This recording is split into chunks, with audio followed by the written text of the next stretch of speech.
Hey everybody, welcome back to Recall the Podcast. My name is Josh. Today on the show we have a performance for you guys.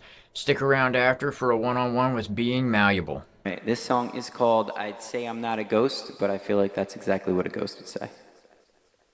You're freezing cold. That was something else.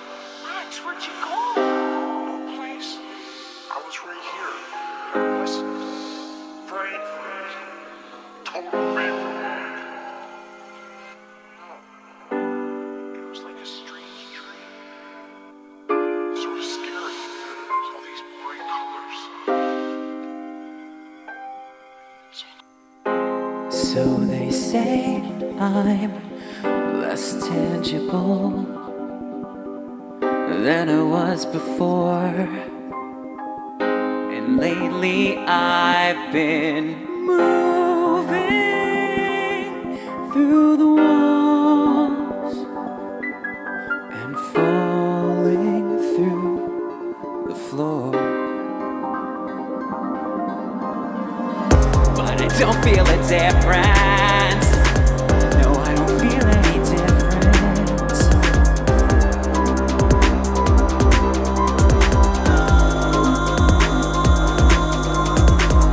But I don't feel a difference.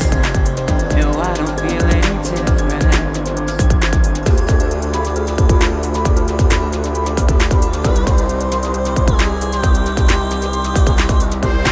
Are there words for the way I exist now? I'd say I'm not a ghost. Is this flight or do I just float around? I'd say I'm not a. I don't see any color and I can't hear any sound. Everything tastes ordinary. But I've got no tongue at all. Maybe I could stretch myself and finally be told. Are there words for the way I exist now? I'd say I'm not a ghost. I can't hear any color and I don't see any sound. Forever and ever, forever and ever, forever and ever, forever.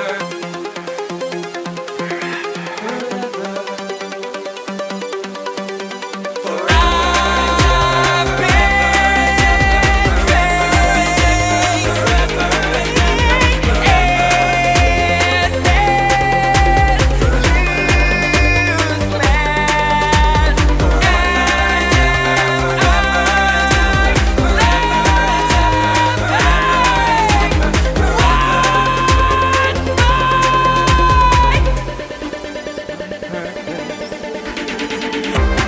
Are there words for the way I exist now? I'd say I'm not a ghost. Is this flight or do I just float around? I'd say I'm not a ghost.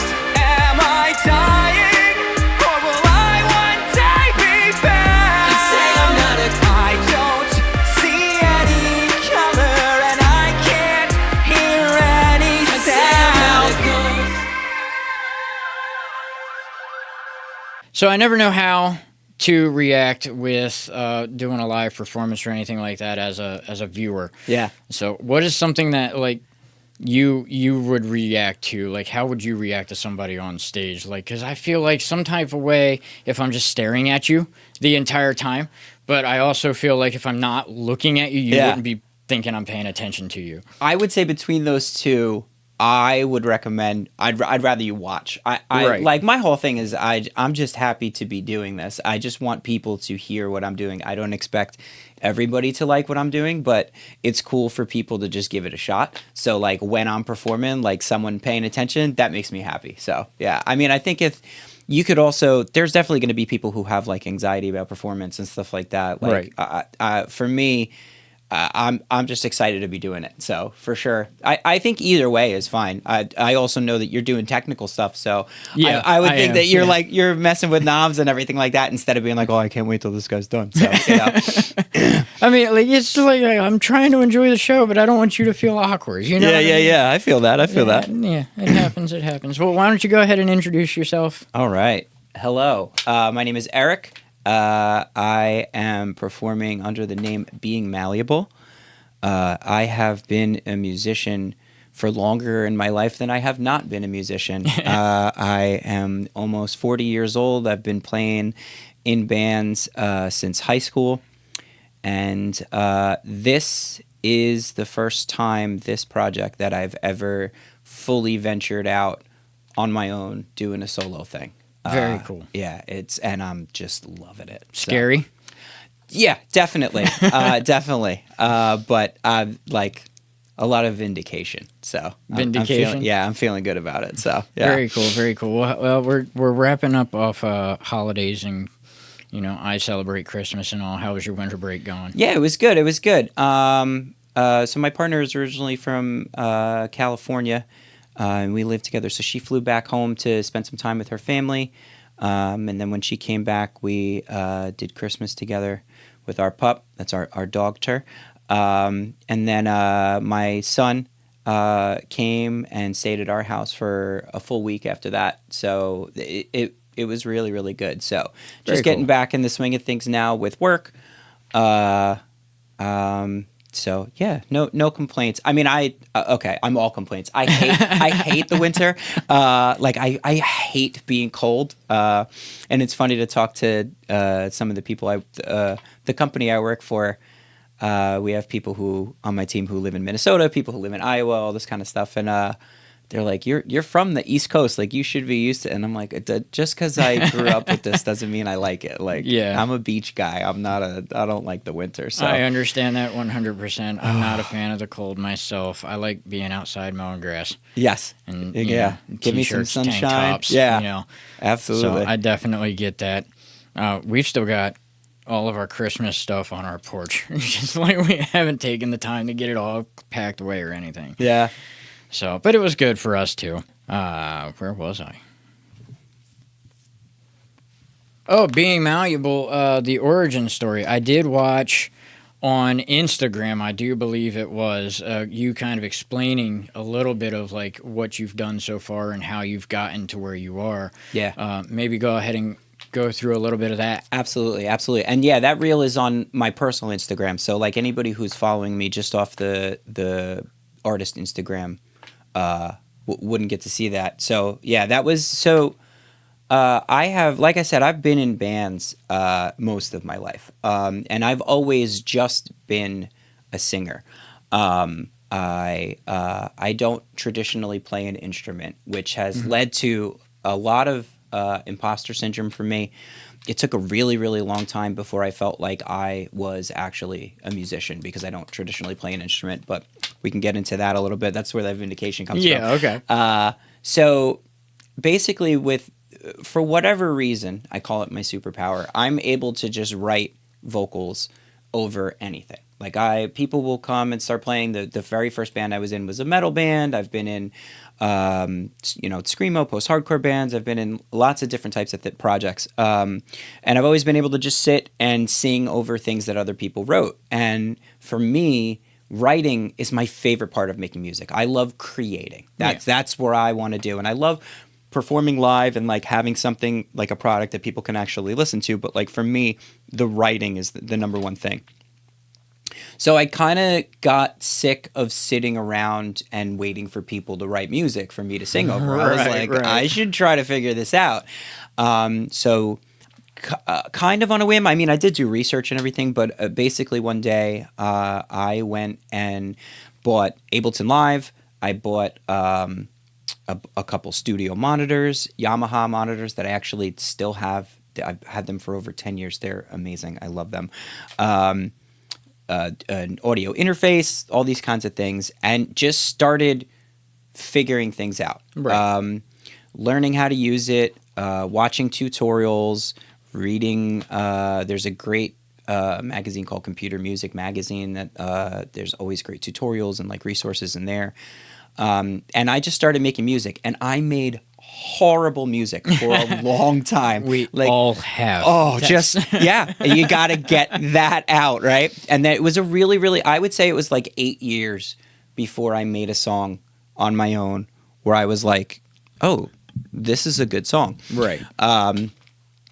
So that took a while, and then I as I started learning things, I kept getting better. You know, there was a point where like I didn't even understand like the basics of like being in key and like, you know, doing synth parts and stuff like that. So that took a while. And then so with this project specifically, what happened was I had like a really prolific time where I was writing and putting a lot of music together, and I was doing kind of like a house project, house music. Like I wasn't planning on singing over it at first, but I realized that I was writing more traditionally structured songs, or I don't always stick to like a verse, chorus, verse, bridge structure, Right.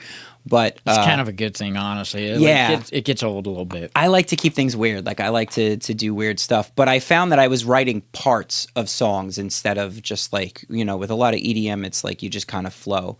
Right.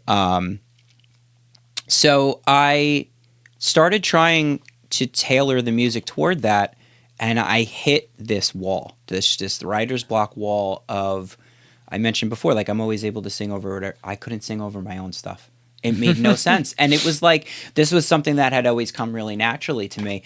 So for it to just go away, I didn't know what to do. And it got really frustrating. And I took a break, and I took a long time away from making music. And then I got divorced in 2019 and had more me time as a result. Right. And then in 2020, we all had tons of me time. You Yeah, know? all of us did. Every single bit of time was available. So I was trying to get back into it, and I was still hitting this wall. And so I kind of would work on things here and there. And then toward the end of 2022, I joined a band. Tried out for a band, got in the band, spent all of 2023 making music with this band. And as part of being in this band, we went and recorded our first 2 songs with Erik Blackway. Yes. This is where you and I both talk about how much we love Erik Blackway. So Erik Blackway from Awake at Last, in addition to being an incredibly talented musician, is an incredibly talented producer. Yes. Owner-operator of Blackway Productions. Yeah. Check them out, Newark, Delaware. I cannot say enough great things about Erik Blackway. So we walked in his house to record, and just his vibe, his energy, so welcoming.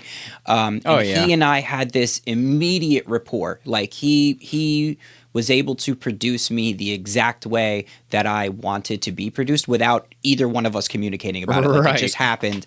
And he really, you know, he pushed me to get these great performances and all this kind of stuff. So I had such a great experience with this, doing the first song, that I started to get a little bit more confident. I had this solo music that I had been working on and writing and all this kind of stuff, and never really did anything with it because I couldn't sing over it. So it was like a lot of just instrumental tracks. Right. So I showed my partner, and she was really supportive. My partner Kitty has just been amazing throughout this entire process in terms of like having my back and pushing me when I needed to be pushed, and really supporting me with everything.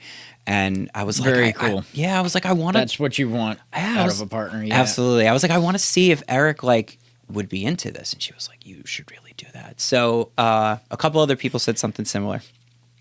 And I reached out to Erik, and he was like, yeah, like just enthusiastic. Yeah, let's do it. I was like, all right, cool. So we started work on, I sent him 10 songs. And what was really nice was like, as I started talking to him, kind of, and playing in the band and writing music with the band and everything, kind of unlocked some creativity where I went and I invested in a new laptop, and it was actually another prolific period. I mentioned earlier that my partner's from California. She had gone back to California, and when she leaves to go see her family, I stay home with our pup and just make sure that she's good. So it was just hanging out in the house during that time. I ended up writing a couple more songs. So like I sent Erik 10, 11 tracks. Some of them were really old from when I had first started writing good songs that I thought were pretty good. Some of them were new from that prolific session in April of 2023. And so I sent him everything, and I was like, we had like a video call where we talked through like the logistics of everything. And I was like, pick a song to start. So he picked, they all had like fun. I can just imagine that phone call too, because he does that video stuff with me all the time too. And it's always like, Uncle Josh. Yeah. So it would be weird for him to say Uncle Erik, even though he is Uncle Erik, but I can hear him saying Uncle Erik anyway. It was so funny when I told him, I was like, oh, I'm going to do your friend's podcast. He goes, Uncle Josh. I was like, yeah, that's how he introduced himself. So Erik and he picked a song. They all had like silly placeholder titles.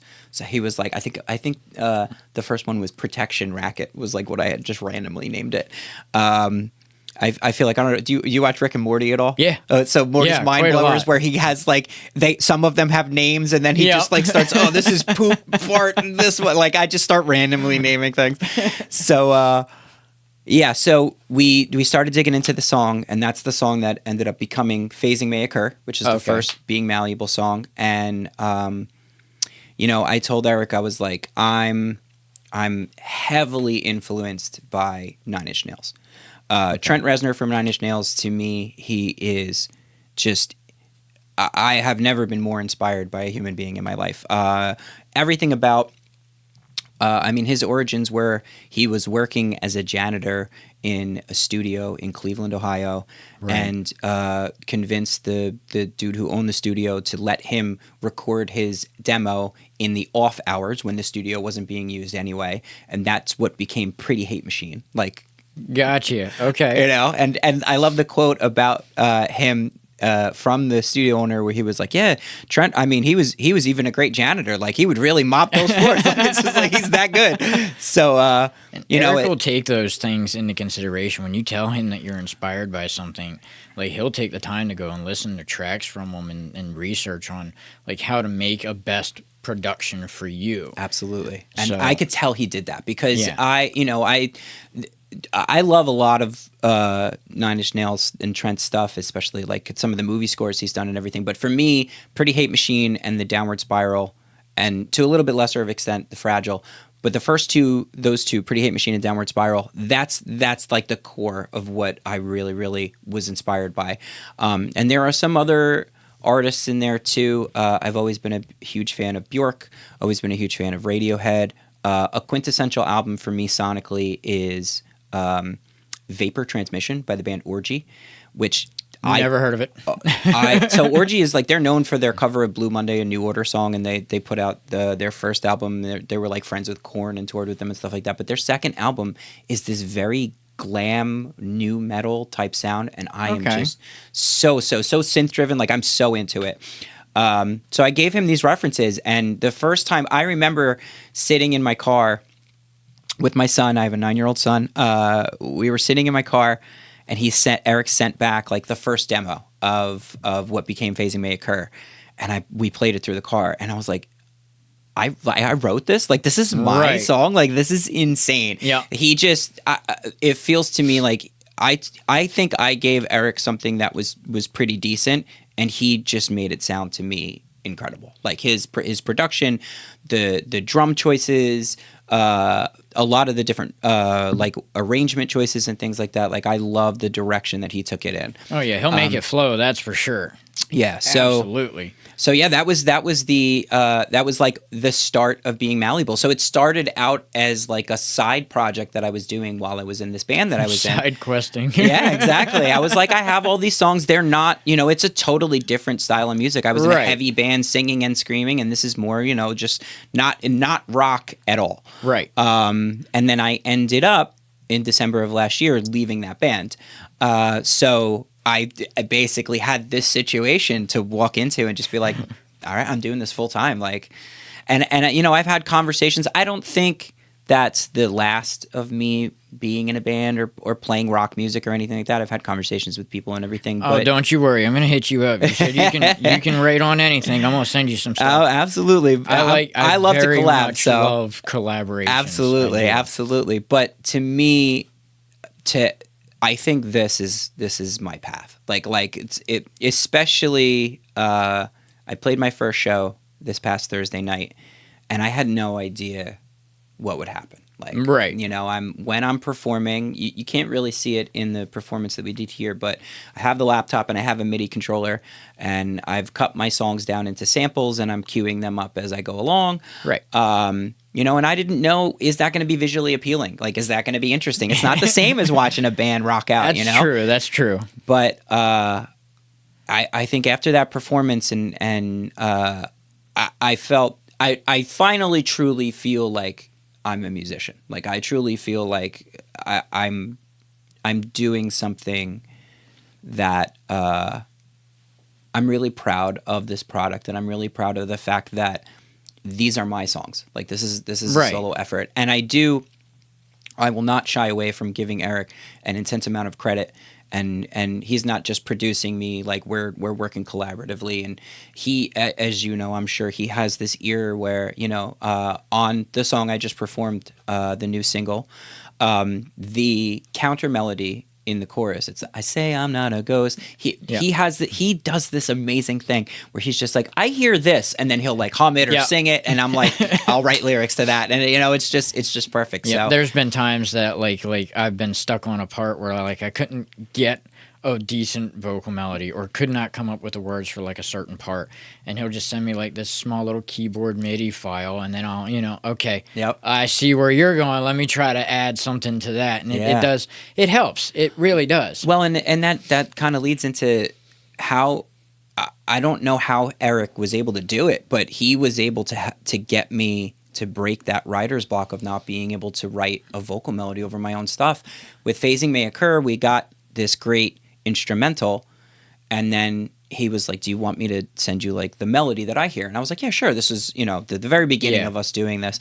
So he sent me, you know, I had given him the way that I write lyrics is I tend to be very stream of consciousness. So I just kind of write, and I have all these lines and pages, and sometimes I'll take a song title and try to flesh out around that.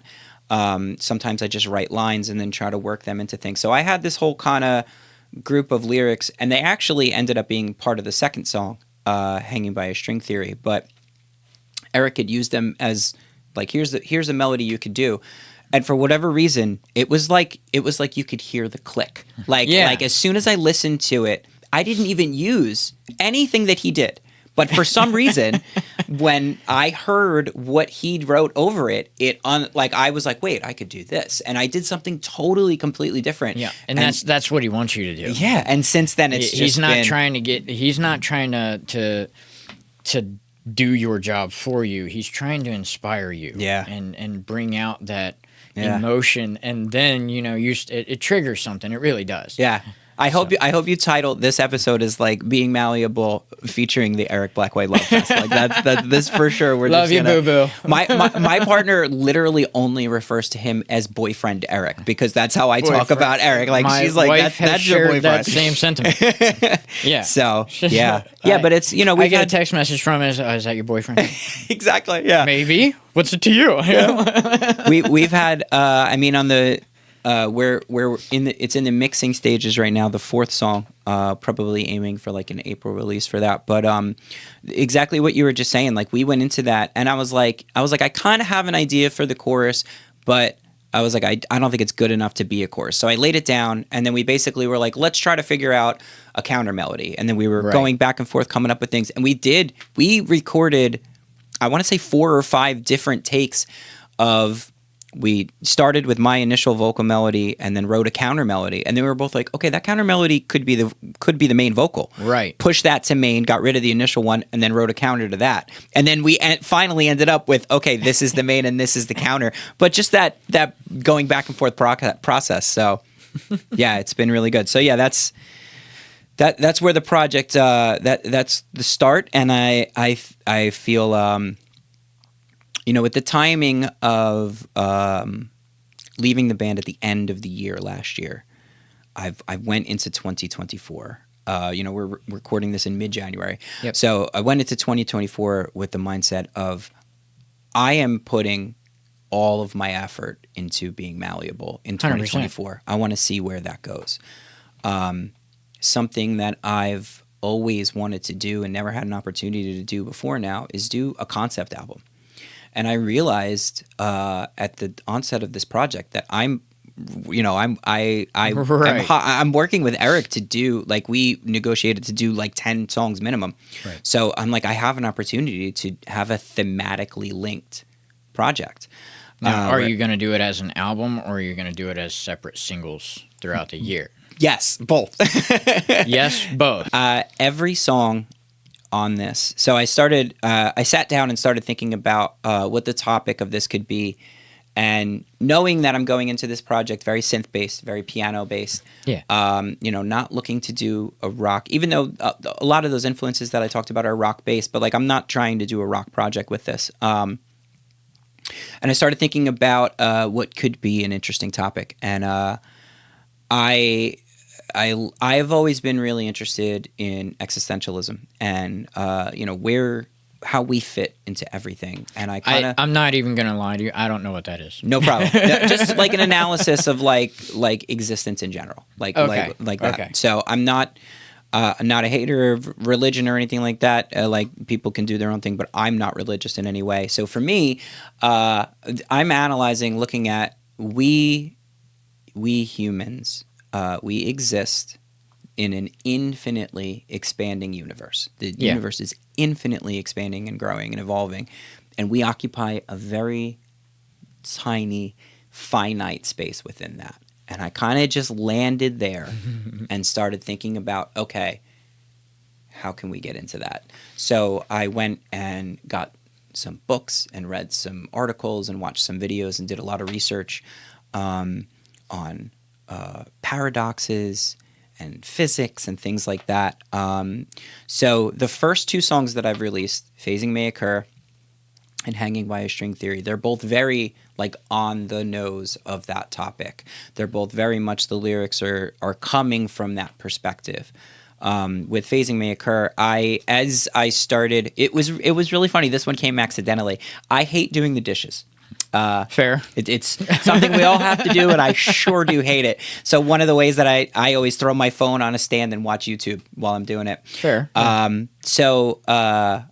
It's funny because I hate autoplay. I don't like when it like plays another video. I like picking the next video myself. YouTube, you can't tell me what to watch. I'm fine with it if it's something that I was going to click anyway. Yes, but like how often is it that? Yeah, so you have to be on a playlist, and it's a whole thing. It's a whole thing. Playlist totally different, absolutely.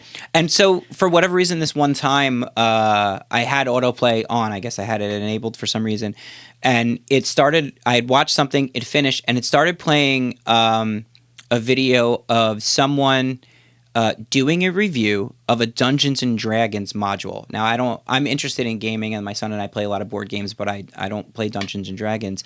So it was totally weird for that to come up. I'm going to have to show you the game room after this. Oh, please do. Yes. Yeah. So, but this module was specifically about how you're in this kind of temple or underground dungeon type thing, and it exists in two planes. It exists like there's a plane that you can't see, and you can obtain like a mirror where you can look into it a certain way.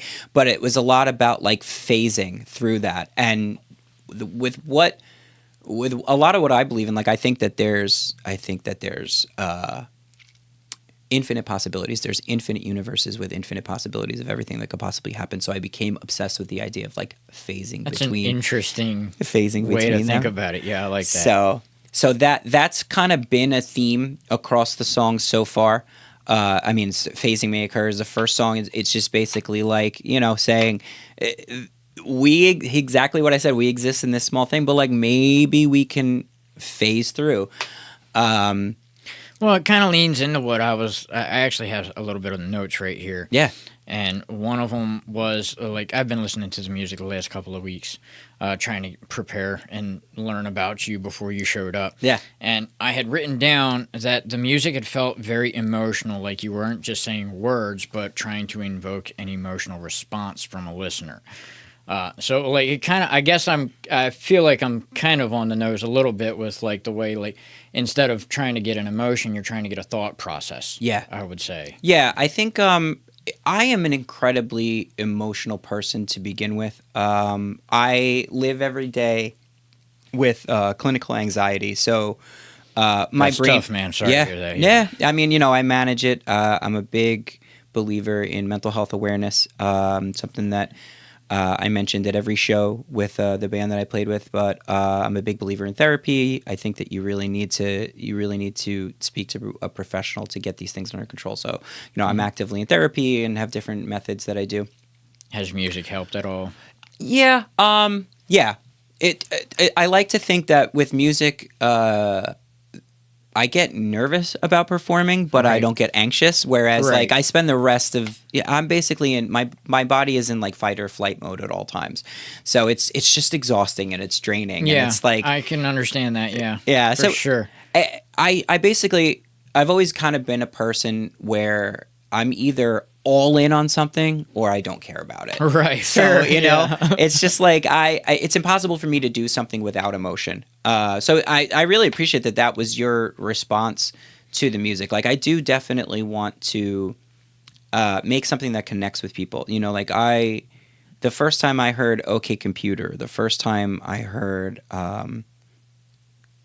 Post by Bjork, like these albums were things that I connected with. And Right. I think that what I'm doing, I'm not making easily digestible rock music. I'm not making things that I think you would hear on, I don't even know if the radio is a thing, but like that, with that phrase, Sort of. that connotation, like being on the radio, like it's not like Foo Fighters type stuff. And I love Dave Right. Grohl. Dave Grohl's my guy. I'm a big Nirvana fan, but it's, for me, I'm doing something that is a little bit weird because I'm a little bit weird. And it's like, I think that the people who like it will hopefully connect with it. So Yeah. that's what I'm looking for. Well, that's very, very cool, man. You've got a new song coming out. I do. Yes. What is the name of the song? Very excited about this. So it is the song that I performed. So when this podcast is live, when you as the viewer are listening to this podcast, that will be the debut of it. It is called I'd say I'm not a ghost, but I feel like that's exactly what a ghost would say. So part of doing things on my own is I get to be as weird as I want, and I can name a song anything I want. It's very good. So I am for this project, in addition to writing all the lyrics and writing the songs and performing the instruments and all that kind of stuff, I am also making all the artwork. Oh, cool. So yeah, so all of the songs that are released, I've made the artwork, and this song, the song started from the title, was inspired by the artwork I ended up using. So basically, what I do is I take photographs that I have that I've taken or someone else has taken. Like I have a couple that like my son took or my partner took, stuff like that, and I just manipulate them with various photo editing software. I could and stuff kind of like tell phasing may occur. Yeah. I That's could definitely see it in there. Phasing may occur is a picture of my partner and I on the beach. But like I wanted it to like look like we're phasing, like that Right, interdimensional thing. And then Hanging by a String Theory, that is actually a picture my son, I think I took the picture, but my son found a mushroom on the campsite that we go camping a lot, just the two of us. So we found a mushroom, and I took that picture and manipulated the entire background and then put the same mushroom back in. So it's like everything's Nice. messed up around it, but the mushroom's fine.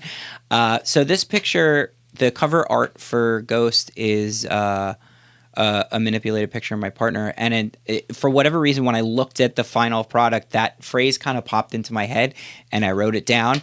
And so I started thinking about, okay, I mentioned before how sometimes I write to titles. So one of the things that I've been doing is, especially at the very beginning of this project, because I was still in kind of that writer's block Right, spot, yeah. and I didn't want to diminish my momentum or like slow myself down or anything like that. So I said, okay, I'm going to make sure that every single day I'm doing something that moves the project forward. And that might be writing lyrics, that might be making artwork, that might be just doing research and stuff like that. Maybe it's making music or tweaking something. But one of the things that I settled into is like, as like this could be something that moves it forward, is just writing song titles. Like I would just come up with different titles that I think could fit the theme. And so I came up with that song title for Ghost, and I was like, okay, how could I write lyrics to that title that kind of fit the thematic theme? So this is the first song that is exploring that theme, but from a different angle. The lyrics are basically, I don't think I'm a ghost, but you know, Right. how do I exist right now? Like what is my existence right now? So it's kind of a different angle on the existentialism and that. So. I noticed you swapped the words in the second chorus. Thank you. Yeah. Okay. Yeah. So that was intentional. So yeah, okay. okay. So that's another cool thing. This is another I love Erik moment. So Erik and I, when we're doing things, we tend to have. I love the it's kind of a meme with Bob Ross of Happy Accidents, Yeah. right? Like we have that stuff happen all the time. Where on Ghost specifically, if you listen to it, the counter melody in the chorus goes, I'd say I'm not a ghost. Mm-hmm. I'd say I'm not a, and then it doesn't finish the phrase that one time. And that is because we went to like move things around and he accidentally didn't grab the whole phrase. And I was like, wait, that sounds awesome. Like we need to do that here. So then I was like, I like those kind of another kind of weird thing is I like subverting the listener's expectations. Yeah. You know, like we have a tendency to always resolve back to the root and like all these kinds of things. Yeah. And it's like, Yeah. I want to kind of mess with that. I want to kind of do that. So I was like, how can I went into this on the lyrics, like how can I mess with that a little bit? And so in that second chorus, not only is that chorus, I mean, if you listen to the song, there's 3 instances of the chorus. Each one is a different length. Yeah. Like there's 2 phrases in the first one. And then in the second one, I cut it. And then I flip those 2, and Yeah, then I in think the the final first one one there's was like, 3. I don't see any colors, I don't hear any sounds. And Yeah. the second one's, I don't hear any color, I don't see any sound. Exactly. Which I did notice. And I remember telling my son that I was doing that, and he's like, but that doesn't make sense. And I was like, that's why I'm doing that. It's like that's the point. So yeah, I'm well, happy that you noticed that. Yeah, That's cool. leaning into the emotional stuff, like I got an advanced copy of Ghost. Yeah, it is what it is. I'm here. But me listening to it, it sounded like what is the words that I'm looking for? It's less about like an actual ghost and more about being more comfortable in your own skin. Yeah, I think Like a definitely. transparency, like it's okay to be me, and it is what it is. You know. Yeah, I think the narrator in that song is really struggling with how they're perceiving existence and how they're perceiving themselves and the current state they're in. And I think that that's step 1 of what you're saying. You know, like Right. you can't understand yourself until you really analyze how you're living. So I Right. think you can definitely read into it and Well, take things if from you it. listen back to all 3 songs, which is what I've done, it almost tells like a full story in and of itself. Of like you know, I am changing, I am something new, and then I'm accepting I'm something new. I love that you got that, man. That's awesome. Yeah, I mean that's not something that I consciously pursued, but I am writing these As a common listener, that's what I got. I mean you know? that I can't tell you how good that makes me feel. That you got that. So like I am absolutely pursuing things linked around a thematic concept, and the concept being existence and how we can look into ourselves. So I think that's really great. That's awesome that you did that. And you had asked about how they'll be released. So I am. Oh yeah, off topic, weren't we? No. I am making album art, and releasing each song as a single. But the goal is they will all be collected at the end. And I don't think I'll release every track as a single. I think I'll save some for like, okay, here's the album and here's 2 or 3 songs that you haven't heard yet. But very early in researching what my concept would be, I found an article about infinity and how humans process the concept of infinity. And there was a fantastic line in there where they said humans have a distaste for actual infinities, and I was like, that is the album title. So I depending on our time frame in terms of how quickly we get songs done. Some songs have been faster than others. I'm hoping by the end of the year, maybe it's for 2025, but there will definitely be released a full-length album called A Distaste for Actual Infinities. What I'm doing on Spotify, so I am releasing each song individually with a couple extra tracks, which we'll get into the different versions. Okay. But there's also a playlist that I have shared called A Distaste for Actual Infinities, and I'm adding each song to it as they're released. So you can just listen to the playlist with the songs in the order of, the intended release. And ideally, I'd love to press that to vinyl. I've always had the thought that I want to have this artifact that like my son will have of like my dad made this and put this into the world, and like he will physically have that even when I'm not here. Right. So that's really a huge goal for me is A, get 10 to 12 songs done, B, collectively release them, and C, press them to vinyl. So How far are you in the process? So we are in the mixing stages of song 4. Okay. The concept for song 4 is it's actually about love and how I don't think infinity is enough time for me to love my partner the way I want to love her. So Oh, that's sweet. yeah, very cool That's little really thing. sweet, yeah. So I'm looking forward to that. So that will be the 4th track, and then we will get started on song 5 soon. I've got a couple different. I can show you after the recording. Got a couple different artworks. Got a couple different song titles. We're at the point now where I don't know which of the songs we're going to do next. In terms of like the songs that I sent to Eric, and a couple of them, like I've been writing more and adding them to like, there's a folder in Dropbox, songs we haven't done yet. So like, whatever the next one that Eric and I will work together on. Ghost was actually supposed to be the 4th song.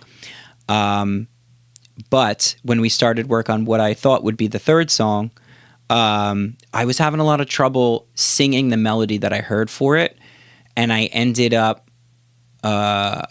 asking Eric to move on to the next one, which ended up being Ghost, and then we came back to it. And what ended up working out was I dropped the key down. I think I went from, I don't know, I remember how many semitones I dropped it, but I dropped the key down, and I was able to sing the melody the way I wanted to.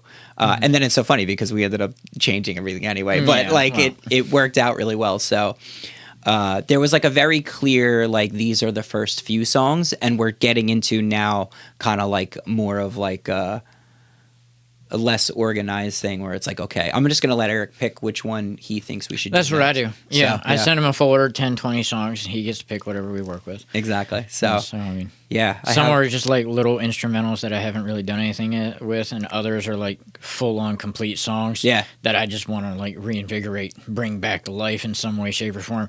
It's worked out. Yeah. Yeah, he knows what he's doing. Oh so, yeah, absolutely. Yeah, and some of the songs he's really transformed into a different thing. Like the song that will end up being the 4th song, pretty sure it's going to be released under the title "Never Untether." So that song, that was the song that when I told people, oh, I have these solo music that I want to kind of do eventually, and I showed Kitty and I showed a couple other people, that was the song, because I thought that was done. I was like, this song's done. Like, this is really good. So I thought that was going to be the easiest one for him. And then he, after he started working, he goes, listen, I took this one in a different direction, so let me know if you're into it. And I listened to it, and it's like he took it from what I would describe as like a very Bad Omens-y, like just thick bass and like very grimy song. He turned it into, it sounds like The Cure or Black Audio. Nice. Like, yeah, and it's like, it's so cool. And it's like such a vibe and style that I never thought I would be singing over. So I'm really excited for that one too. But I do, so new single Ghost. So Ghost will be out, the release date is February 19th. And I'm really, really excited about that one. I think that is the best song of this project so far. I love it's like a very like trap music type feel, very, very kind of spooky and super dark. One of the things I wanted to do is I didn't want the music to be heavy in terms of like using guitar for heaviness, but I wanted it to be dark. Right. And this song absolutely nails like exactly what I was trying to go for. So there, it is piano based. There is a lot of synth in there, but what Erik did to the drums, I think drum programming is my weakest link in the music that I do. And Erik is just incredible with that. So what he did to take, He's the best drummer. it's insane. So what he Really did to take the beat that I had and he kept the feel. Like I very much put like an IDM beat behind it, and he kept that feel, but made it sound so much better. Right. So it was very cool. Yeah. So yeah, I'm excited for that one. You've done some vaporwave versions to Yes. these tracks as well. Yes. I'm not an avid vaporwave listener, but I do enjoy the ones that you sent me. They are really cool. I very much, I have to say it. Yeah. You gotta make a metalcore version of the Ghost vaporwave. Like I said, man, you can sample that. You can do whatever you please with it. I might have to take you up on that because it sounds really like it should be metalcore. Oh, I love it. So yeah, so for each single, when I'm pushing them out, I personally use DistroKid to release my music, and when They're I'm good. A pushing lot it of out- people use those. Yeah, I like it a lot. I'm instead of just releasing a single song, I'm releasing the kind of standard version of the song and then 2 additional versions. One being the vaporwave version with the vocals, and one being the vaporwave version of an instrumental. And the instrumental is like a demo version. I'm taking the mastered version for the other one with the vocals and slowing it down. Right. So basically, and this is another thing. My partner listens to a lot of music that it has the slowed and reverb version of it. And she was like, you have to do a version of that for your music. So I didn't even know that was a thing that people listen to, but I started listening. I was like, this sounds a lot like vaporwave. So I had discovered vaporwave because I am a scrum master at an insurance company for my 9-to-5 job. And there's a lot of like putting reports together or analyzing tickets where I have to go through and do a lot, and I need to listen to something. And I found that if I had music with lyrics on, it was super distracting. Like I would just start singing along. Yeah, exactly. Yeah, exactly. So I was trying to find music that I can listen to in the background, and I started with jazz and classical, but those are just, it's basically instead of having vocals, they just have other instruments doing interesting lines and like stuff like that. So it was still too interesting. And I ended up discovering vaporwave, and vaporwave is just like the core tenet of vaporwave is it's like they take music from the 70s and 80s and stuff like that, and they slow it down and put a lot of reverb on it and like pitch everything down. So like the gateway song to vaporwave is the song is called Lisa Frank 420.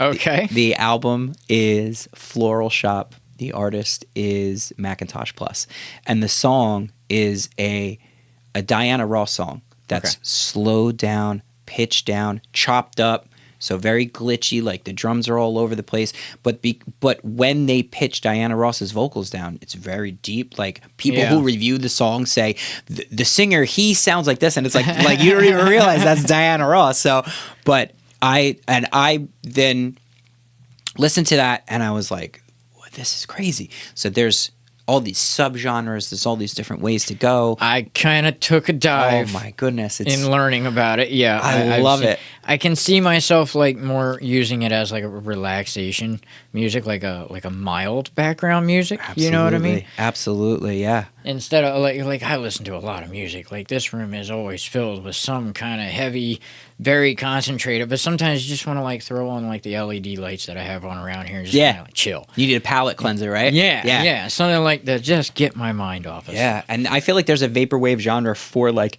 every mood that you could possibly have. So I've been an avid vaporwave listener, and like I actually collected vaporwave vinyl records for a while.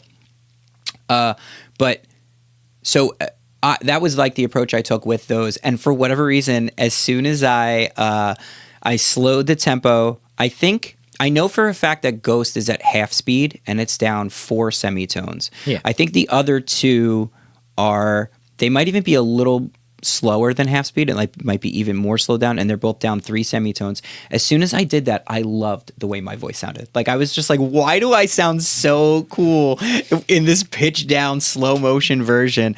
So it was a week or two ago, I got the mastered versions back. I do, as much as I'm giving love to Eric Blackway, I do also want to give love to one of my very best friends, Mike Piacentini. Mm-hmm. He is the guitarist for the band Northvale. Go listen to Northvale. Northvale rules.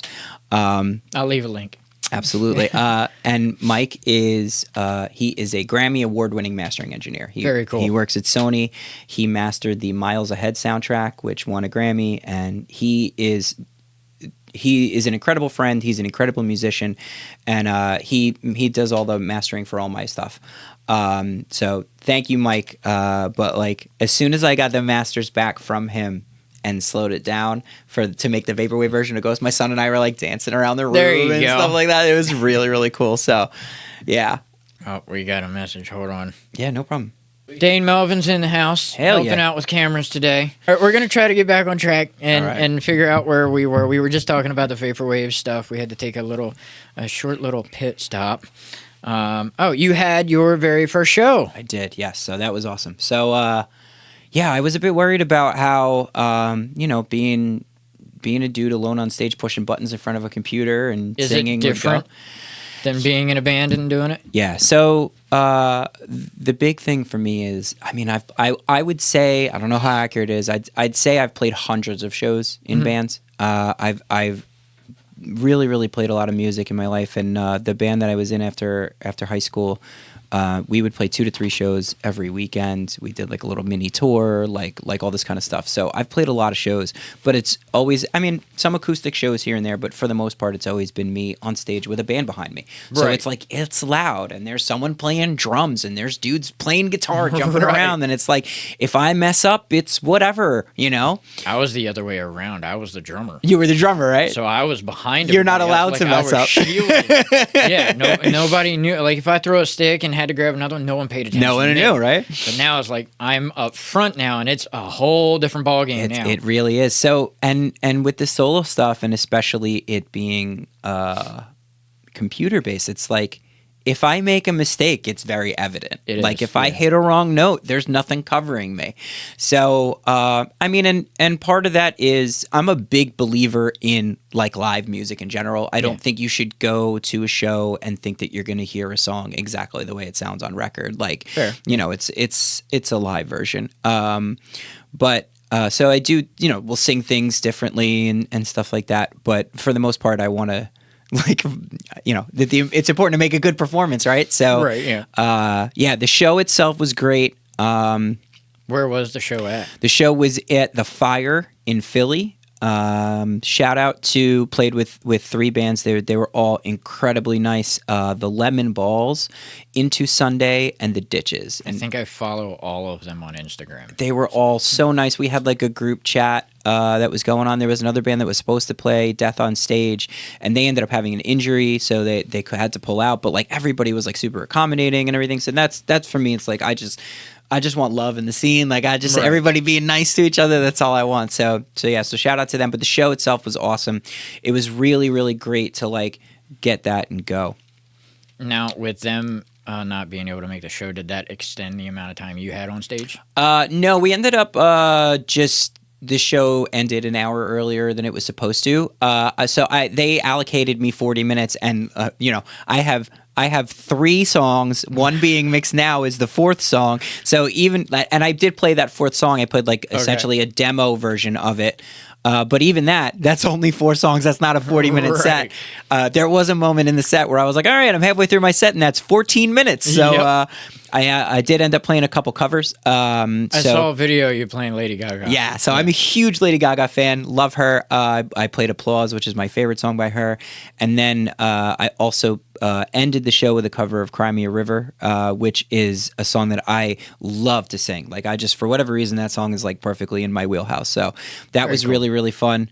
And one thing that I want to do to keep the set list interesting is I don't know how long it's going to take to have more songs done and ready to be played. So I'm going to rotate some of these covers. So it'll take time for sure. Yeah, I have a show in North Jersey in February, and I will definitely be playing at least one different cover during that show. Like, I'm gonna swap around. Have a couple that I'm trying out now, so it'll be a little bit of a surprise. But my goal is to make sure that my set list is different every single show. Like, that's something that I wanna try to keep things fresh. Do you have a certain genre you're gonna stick to with the covers? No, not really.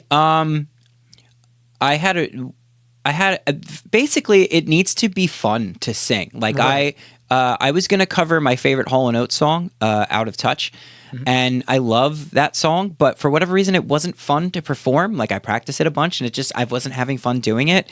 So I just kind of messed with a bunch of different ones. I was going to do a Childish Gambino song.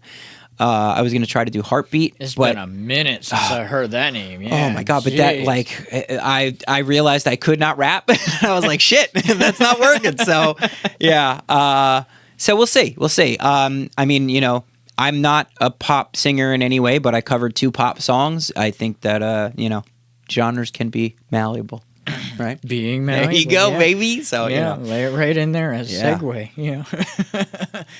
All right. Well, you have been waiting for me to ask you a question until Dane was here. Yes. So I am going to ask it now. We're going to go back into talking about writing, and you've worked with a producer, you've written with bands, you've worked on your own. Do you prefer to work or write on your own or with others? Yes. And I didn't want to misquote or misparaphrase Dane, so I actually wrote down what he said. But so I watched your episode with Dane in preparation for coming here, and his answer was this wasn't the entire answer, but he had mentioned Dane had mentioned anyone would say on your own because no one would then say to you, oh, this is better or that is better. And Dane, you specifically mentioned with lyrics, how you feel about writing lyrics is very personal, and it's like you wouldn't want anyone to touch it. And that is definitely a mindset that I had at some point. And for whatever reason, I don't think there's anything wrong with that. But I thought it was really cool that when I heard that, I was like, you know, I don't feel the same way. And I like how that really shows how music is subjective. Yeah. That like anybody's approach to music can be completely different from someone else's approach to music and have it still be a good product. I'm a fan of Dane's. I met Dane at the first show that I played with the band that I was in last year.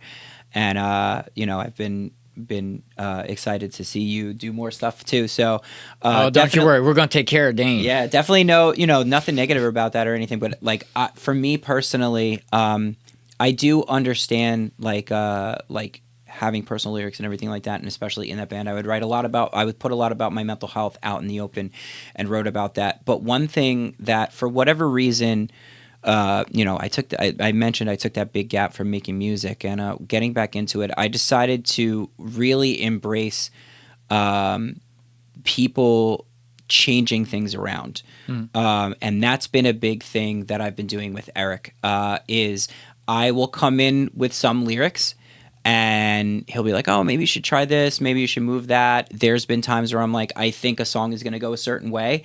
And then we have like an extra section that I didn't think of. So with Go specifically, we talked about how that chorus is different each time. Yeah. The way that it is the second time, where I only have essentially one line before I go into the, I don't hear any color, I don't see any sound, but that to me, that's like the end of that, going into the transitioning to the next part. I only had one. And Erik was like, I really think that you need to do that again. Like, this is a chorus. You got to be a little bit more repetitive with it. And I had nothing prepared. So I was like, let's make some lyrics, you know? Like, so, and I definitely will have little like mini powwows in the middle. I'll be in the vocal booth and I'll be like, what about this? And Erik's like, what about this? Like going back and forth. And I personally find that I love working collaboratively. And it's funny, I read an interview with Chino Marino from the Deftones, another big influence for me. And he's doing a project with a friend of his called Crosses. Mm-hmm. Awesome project. Kind of similar vibe to what I'm doing with this. And he said that when he works alone in the studio, he just ends up getting distracted and like going off and doing something else. And I was like, God, I vibe with that so much. like I love having someone else to bounce an idea off of and to be like, is this good? I mentioned when we were doing the fourth song, I was like, Erik, I have a chorus and I don't even think it's good. And it's like we just kept trying something different. Right. So I just thought it was really cool that listening to that, I was like, I totally respected Dane's answer, but I was like, I have a totally different answer. Like I should make sure that we do that. So I thought that was fun. All right. Well, it's kind of been roughly over an hour now, so we're gonna go ahead and. You know, where can we find you? There is, if you don't mind, there was one thing on your list that we didn't get to that sure. I would like to chat about. You had a question about market saturation.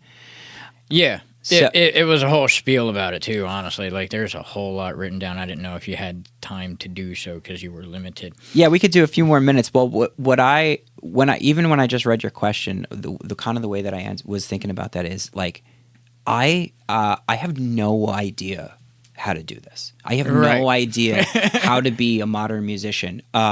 My vast, like the time where all I was doing was playing in a band and making music, and I didn't have a family on the side, and not on the side, but I didn't have a family and a job and like all these kinds of things. Yeah, there we go. You know, I didn't have like all these other things that it was like I was just making music. Like with that, it was very much where people went to shows all the time. Yes. Like it was like if you were like anywhere from 14 to 25, you were going to shows. We would rent VFW halls, we would rent churches. Yeah. Like all these kids and like young adults were going to these shows. And we had MySpace and we had purevolume.com and like there was a little bit of like streaming music on internet and stuff like that, but like that was where you would go and you would just buy merch. Like there was no thought about it. It was just like, oh, I got to get a t-shirt from this band, you know? And it's like, it's very... And they were spray painted. Like most of them were not like legit t-shirts. We were all trying to figure out how to get it on there. Yeah. Bleach. They were the best ones. Yeah. Fabric paint and bleach. That's how it was back then. And it's very, very different now. So one of the things that I wrote down was the bar for entry has never been lower in terms of making a product that people can listen to. Yes. Like it is anybody you can record music with your phone and have it be good enough to put on a streaming service, you know, and we talked about DistroKid. Especially with like band labs and stuff on like apps. You can do anything. So I think that now you really have to be good. Yeah. Like you have to have a good product. You have to really care about what you're doing. Like, you know, you talked about the emotion and the connection with the music and everything. And it's like, if you're just making music because you think it's fun to make music, like that's, I think that's going to come across in what you're doing. And I think that personally for me, I identify as an artist. I feel that if I'm not creating something, I feel like there's an imbalance in my life. And like, I am making music because I love to create. I love making music. I really like, I'm aware that like what I'm doing with this project is not easily digestible. It's not something that everybody's going to like, but I just really... It actually kind of is, though. I mean... I just want people to hear it. Like, I just want people to listen to it. And I hope someone vibes with it. So for me, it's about what I'm really enjoying right now is... You know, it's cool that you were like, oh yeah, I did a podcast with Dane, and now Dane and I are buds. And I'm like, dude, I played a show with Dane, and we hung out like the whole show. Like Dane talked to my partner for like 30 minutes of the show. Like it was awesome. Like Dane was a great guy, and like that experience, that like that's the microcosm of like what I'm loving about making music right now. Is like we're all kind of just doing this to do it. Right. And I really like making connections and everything like that. I always make it a point to go up and to watch other bands that I'm playing with at a show, and then go up and let them know, like, oh man, I really like this part of your set and stuff like that. And I love when people do that with me. For me, it's like bring your friends up. So one of the things that I've really been enjoying is I've become good friends with the band Grandeur from Delaware. Okay. And we are working together on a lot of different things where we've gotten each other's shows. Jesse and Kenny both came out to my debut show, which was awesome. Very cool. Very cool. And I have the next 2 shows that I have booked right now are with them. One of them that I was able to book and get them on, and then another one that they returned that favor. So that to me, that's what this is about right now in 2024. It's like anybody can make music. Anybody can put music on Spotify. Like Right. it's not hard to do right now. It's not. So just like find the people who are good and have a good product and have a good vibe, and bring them up with you. Like everybody do it together. That is what really vibes with me. So I just wanted to get that out there before we No, you're close. I good. appreciate you. I think we hit it pretty good too, so I'm pretty happy with that answer. Upcoming shows, releases. So along with the DIY of this whole project, I made myself a website. Shout out Squarespace. Squarespace is incredible. So beingmalleable.com. Everything is on my website. I've got a Printify store where I've made some print-on-demand merch. With print-on-demand, I've been able to make merch designs, and people can go on the website and buy it right through the store, which is really, really cool. So yeah, it's beingmalleable.com. There is a whole tour dates page on there. I've got a show in Kearney, New Jersey, and that is, I believe, February 18th with Grandeur. I've got another show in Flemington, New Jersey in March, and talking about a couple other things here and there. You can also contact me through the website to book me. I'm happy to play shows anywhere up and down the East Coast. Like Very cool. I'm ready to put my all into this project. So the website's there. I would love if you like what you hear, I would love for people to follow me on Spotify. I very much check that and check my analytics and everything like that. Like I'm super into that.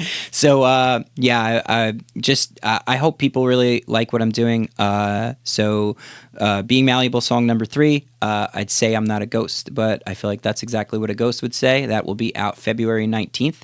Will be on all streaming services. It'll be everywhere that you stream music. I would love for people to listen. I'd love for people to follow me on Instagram, message me, let me know what you think. I'm down for collaborations. I'm down for whatever. Like I'm giving this my all. So, All right then. Well, thank you very much for thank coming you. out and hanging out today. Absolutely. Thank you for having me, man. This has been great. Dane, thank you for hanging out. Yeah, man. Thanks for the visit, Dane. As for the Recall the Moment stuff, we post a podcast every month, and then we release a music video every couple of months, and we got some really, really fun guests coming this year. So stick around for all of that. Peace and love, y'all.